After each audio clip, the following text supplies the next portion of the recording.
Hello everyone, welcome back to my channel. My name is Georgia. I hope you're well. Welcome to another monthly reading wrap up. Today we will be talking all the books that I read in May. May has probably been my worst reading month to date. Like in at least probably the last 2 years. I feel like May just kind of ran away from me. I had a lot of plans. I was also in a massive reading slump. Off campus happened and we all know what happened to all the reading girlies when off campus came out. Like, it was just a bit of a shit show, to be so completely honest with you guys. So I picked up 5 books in the month of May, which is not like horrendous, but 2 of those were in like the last 30 seconds of May and like while I was away. So I feel like I always pick up a few more books when I'm on holiday, so I feel like that did kind of save the day. So the last week of May I actually managed to read like 2 books, which just sort of brought my number up a little bit. I thought we could just go through all the books. I'll give you a little bit of information about them and then we will just sort of like take it from there. So grab a drink, grab a snack, and let's go through all the books that I read in the month of May. Leave a comment down below for the books that you read of May and what your favourite read were, just so that I can add them to my TBR. I always love to hear your guys' opinions. But without further ado, let's just jump straight into it. So the first book that I picked up in the month of May was actually Wild Love by Elsie Silver. Now I just love to have an Elsie Silver read on the go at all times. I think it is very important to have a fun little country romance on your TBR, or like just a series that you're in the middle of that you can jump into at any given moment. And we started this one this month. So this is book 1 in the Rose Hill series by Elsie Silver. This is a series of single dad romances, and if you know me, you know I love like a single dad, single mom, single parent sort of situation. I just think that books can be so lovely when like the single parent trope is used right. I think it really adds to a romance story when they're also falling in love with these kids that have been raised by the person that they're falling in love with. Like, do you get what I mean? I just think it's such a beautiful addition to a story, and this one did not disappoint. So in this one we're following Ford and Rosie. Now Ford is the brother of our main female character in book 2 of Chestnut Springs, Willa. So we've got that sort of connection there. I feel like there's always this sort of like connection between characters and the different ranches in like the Elsie Silver universe. We're following Ford. He has been recently named sort of like the hottest billionaire. We're also following our main female character, Rosie. Now Rosie is Ford's best friend's little sister. So not only do we have this best friend's little sister age gap sort of romance, we then also have the single dad element, and the single dad element in this is so interesting because we actually discover Ford's a dad with Ford. Like, Ford was just sort of going about his day when he gets a knock at the door, and then there's this young girl being like, right, you're my biological dad. So this book follows him falling in love with Rosie and reconnecting with Rosie in like a different way, whilst also having sort of like the single dad element, and like not even just single dad element but like surprise you're a single dad element. And I just thought it was so interesting and so much fun. So in this one we've got dual POV, first person perspective, which is my favourite setup, but we also have a bit of like a dual timeline situation. Ford and Weston, which is Rosie's older brother, have been best friends for like forever, so he sort of grew up alongside Rosie. I want to say that there's only sort of like a 3-4 year age gap if I remember correctly. I read this right at the beginning of May. So we've got that sort of dual timeline of Rosie writing in her diary from when she was younger and them sort of like going through this now. All in all, I really enjoyed this one. I think it was a lot of fun. So I did actually settle on a 5-star rating for this one. I just think it had all the elements of a romance that I really enjoyed. I'd say this is probably the least country inspired one, I guess. They do live on sort of like this ranch environment, but it's a lot around sort of music. Like, he is a music producer, and it's also sort of like workplace environment, so it's a lot around that workplace and a lot around sort of the music and things, but we do still have that sort of like ranch lifestyle. So all in all, I thought this one was absolutely perfect. Sort of workplace romance, single dad, brother's best friend, all the perfect little elements in this one. I just thought it was a lot of fun. So 5 stars for this one, a great way to start off the month. In May, I next picked up To Cage a Wild Bird by Brooke Fast. Now, this book, I feel, got ruined by the release of Off Campus. So I'm just going to pop that book down a second and take a minute to appreciate Off Campus. So Off Campus came out, and I'm not even exaggerating when I say, and it took over my life. I binge watched the series in literally 2 days whilst prepping to go away for my birthday. So like, we had a weekend away booked and I was literally trying to get it finished before we went away because I just knew that I'd want to just sit and watch this series. So I binge watched it literally start to finish. I'm not exaggerating when I say like on lunch breaks, as soon as I got home from work, before going out for other birthday celebrations. I had a week of like back-to-back birthday celebrations and I spent the whole time squeezing in 10 minutes of an episode wherever I could. Like, I was literally sat in the corner of the hairdressers watching it on my phone whilst my like hair dye developed. Like, it took over my life, and then like it just completely ruined reading for me for like a week and a half, 2 weeks. Like, it took me like 3 weeks to actually finish a book. It was a bit insane, and therefore I don't feel like I paid anywhere near enough attention to this book than I should have. As soon as I started watching season 1, reading went out the window entirely, so I feel like it was literally like a full week without even picking up a book. Like, it's unhealthy, and I know it's not me, and I've seen all like the psychology studies behind like why this has taken over so many people's lives, and I completely agree with it all, but like it became an unhealthy obsession with this series, and therefore just sort of ruined my life in the best way, but also in the worst way. Like it was just bad. It was bad. So I did like no reading for a week solid, and then was like, right, you need to get a grip and pick up another book and continue reading this book, because you started it like a week and a half ago and you've not touched it. So yeah, it all went really well, and I got loads done, and I didn't edit, I didn't read, I didn't do anything. I just completely went into this sort of like hole. But anyway, we move on. We have recovered. I am obsessed with it in the best way. Like I really enjoyed the series. I think it was incredible, and I think that it was done so well. I'm intrigued to see where it goes going forward, because I do feel like they sort of switched the orders of the books to make more sense for the series, and I do think it's going to work that way. But yeah, it is completely taken over. I'm obsessed. It's all that's on my socials. But hey, back to the book. So I did in fact end up finishing To Cage a Wild Bird, but like I said, I don't feel like I gave this book the time and attention that it deserved. I think that I sort of ruined it for myself in a way, but I still really enjoyed it. So I feel like this had potential to be rated so much higher because of like me just not paying attention. But this book was amazing. This is a fantasy romance. It is sort of like dystopian. I really like the setup for it. It sort of reminds me of Hunger Games in some ways, but this is my favourite edition. It's absolutely stunning. This follows our main character Raven. Now Raven is sort of living and protecting her brother. Her parents have been murdered, and this world is very Hunger Games inspired, I think. So the sort of premises for this book then is basically they're on the ruling that if you break the law, you go to this prison called Endlock. Now Endlock is this prison where people like can basically pay to come in and hunt the prisoners, and they have these different hunts based on like the different parts of the prison. And yeah, people basically pay, they get weapons, and they get to come in and hunt these people down. And if you can get to this tree before you're murdered, you're safe and you go back to the prison ready for the next round. Now Raven's little brother Jed ends up breaking the law and ends up basically getting sent to Endlock, so she gets herself sent there in order to go and try and save him and escape together.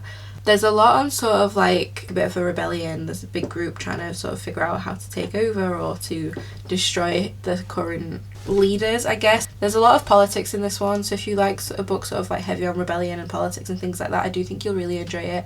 It does definitely give Hunger Games vibes. But then we also have Vale. Now Vale is one of the guards inside this prison, and Vale and Raven have this sort of like immediate sort of chemistry and weird vibe. They meet outside the prison and then end up like meeting each other inside as well, not knowing who the other were sort of before. I did really enjoy this one. I enjoyed the hunt element of it. I do really like that sort of trials and competitions element. So as much as it's not like your typical trials and competitions, it were very similar in like these different hunts and things. I like the characters, I like the side characters, the found family element, all that sort of stuff. Ending for this did catch me off guard. It was sort of what I expected to happen, but not in the same way, and I'm excited to see where book 2 sort of follows and where book 2 goes. The romance in this, I wouldn't say was sort of the main focus, but was a nice addition to it. I'm excited to see that develop further in book 2, hopefully. Like, it is quite slow burny, even though we do have that initial spicy scene at the beginning of the book.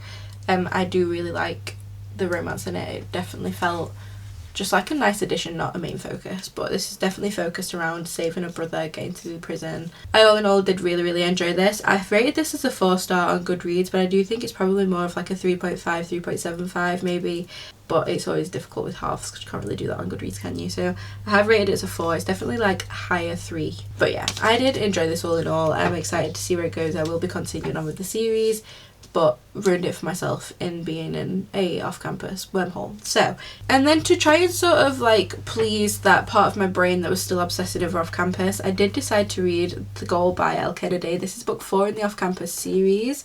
Now, I picked this up after reading 2 books in like 20 days and read this in 1 day.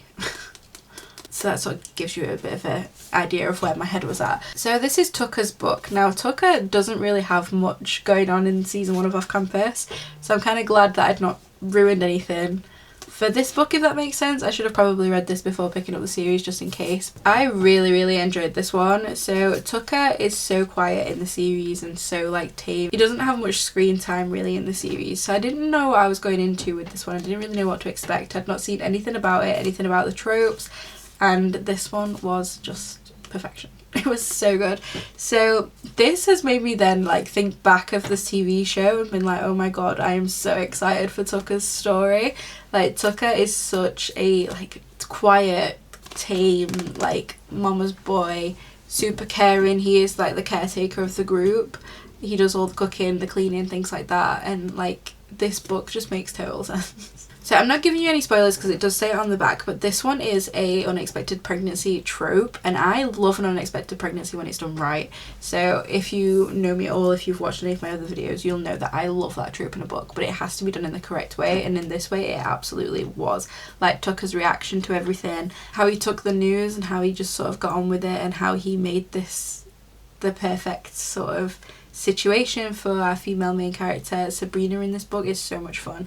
I don't actually think we've met Sabrina yet in the series or anything like that, or in like any of the previous books. Like she's such an interesting character, and I do feel like she kind of crops up out of nowhere, but I devoured this book. Like I said, I did actually read this in one sitting. It was really unhealthy and I just got nothing done for a day just before going away, which is just what you need when you need to pack and edit and get your life together before going on holiday.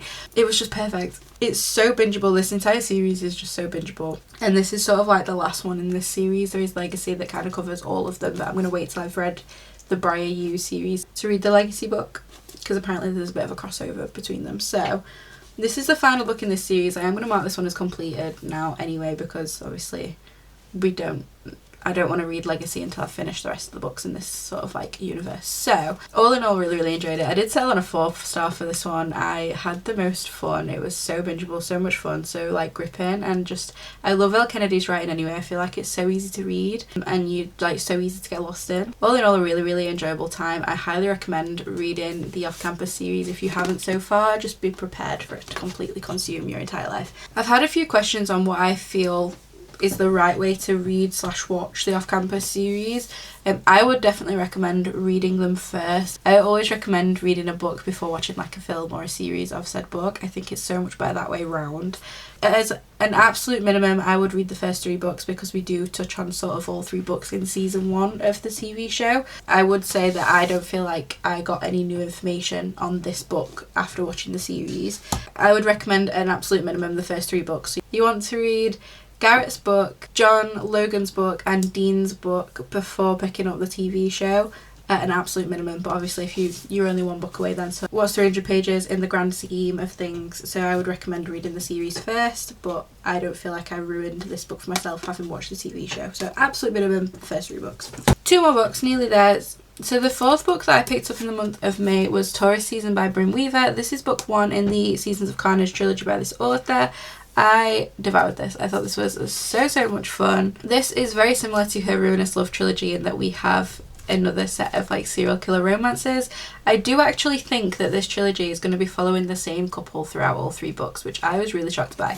This book does finish on a cliffhanger ending. I was expecting this to be sort of like wrapped up nicely, ready for following a different couple in book 2, and this ends on such a cliffhanger, and now I'm like, okay, I need book 2 immediately. But luckily it comes out in the month of June, so I don't have very long to wait. Taurus season then, we are following our main characters Harper and Nolan. They are both serial killers. So Harper is living in this little town called Cape Carnage, and she basically ends up living with this gent whose mission was to keep Cape Carnage sort of like clean of crime and horrible people, and is now sort of got dementia and is getting older, and Harper is sort of taking over his legacy.